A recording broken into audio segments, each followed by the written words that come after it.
constitutionnelle à quelques mois des élections.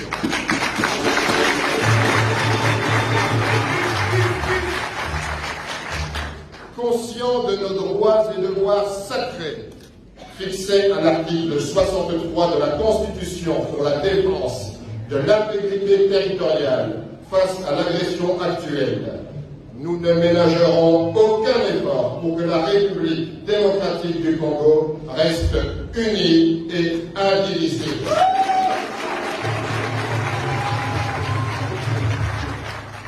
Ainsi, nous exigeons 1. La désignation consensuelle des animateurs des organes de la CENI. 2. La révision de la loi électorale. 3. La recomposition de la Cour constitutionnelle. 4. La fin de l'instrumentalisation des institutions politiques, judiciaires et fiscales contre les candidats présidents. 5. La fin des arrestations arbitraires.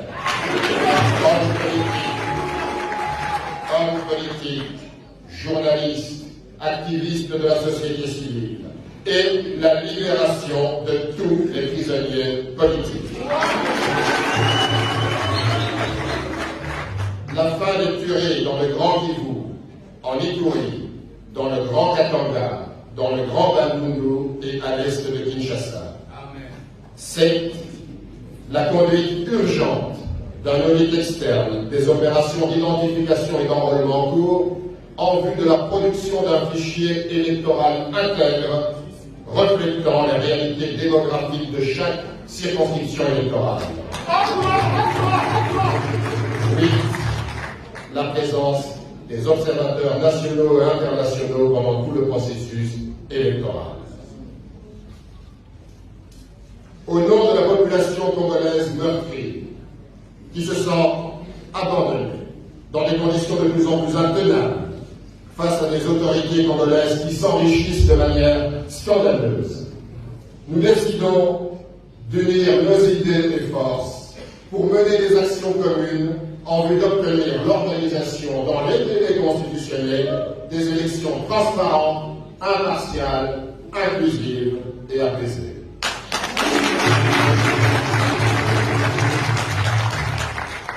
Nous appelons la population congolaise à résister, à exercer une vigilance citoyenne et à ne plus assister impuissante à la déliquescence de la République et au pillage de ses ressources.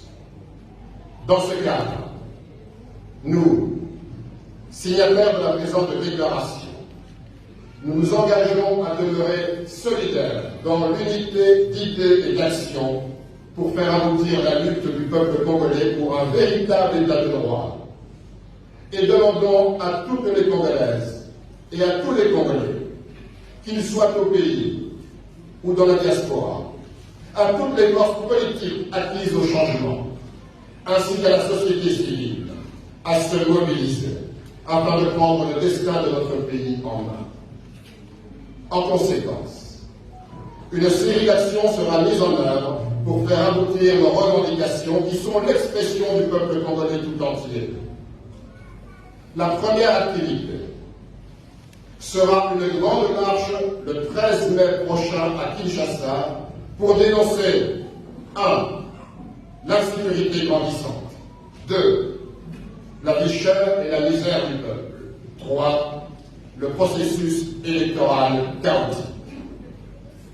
Il s'agit de la patrie et non des individus. Que vive la République démocratique du Congo forte, unie et indivisible. Les signataires, Martin Fayulu Madidi, président de l'ECD, Moïse Katumbi Chapoué, président de Ensemble, Augustin Matataponio, président de DGT, Denis Saga Ikungu, président de Envol.